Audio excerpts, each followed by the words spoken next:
அம்மா பேசுகிறேம்மா. ஸ்வீட் மாங்காய் ஊறுகாய் செய்கிறது எப்படின்னு பார்க்கலாமா? வாங்கம்மா வீடியோக்குள்ளே போகலாம். அதுக்கு நல்லா மாங்காய் நல்லா கை விட்டு கட் பண்ணி பொடியாக வச்சிங்கடாம்மா.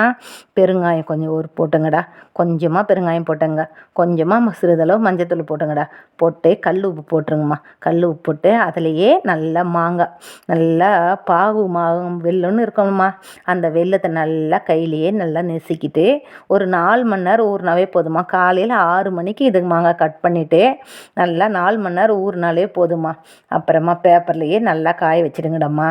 காய வச்சுட்டு அந்த தண்ணி இருக்கும் அதில் 4 மணி நேரத்துக்குள்ளே தண்ணி விட்டு போயிடும்மா. 6 மணிக்கு கட் பண்ணிங்கன்னா 10 மணிக்கு எத்தனை வெயிலில் ஒந்துங்கடா.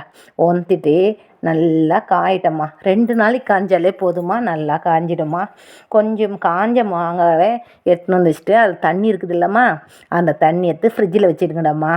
வச்சுட்டு அந்த தண்ணியை நல்லா அந்த மாங்காய் காஞ்ச பிறகு அந்த தண்ணி அதில் ஊற்றி நல்லா குலுக்கி விட்டிங்கன்னா எப்போவுமே சாக்லேட் போல் இருக்குண்டாம்மா. இந்த மாங்காய் அவ்வளோ சூப்பராக நல்லா இருக்குண்டாம்மா.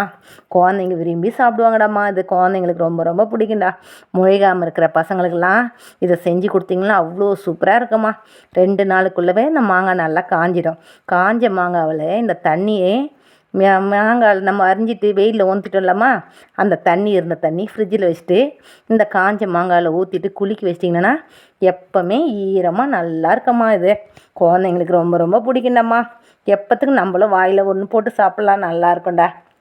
முழுகாமல் இருக்கிற பசங்களுக்கெல்லாம் இது வர பிரசாதம் மாதிரிடம்மா. இதாம்மா அம்மாவோட டிப்ஸுடம்மா.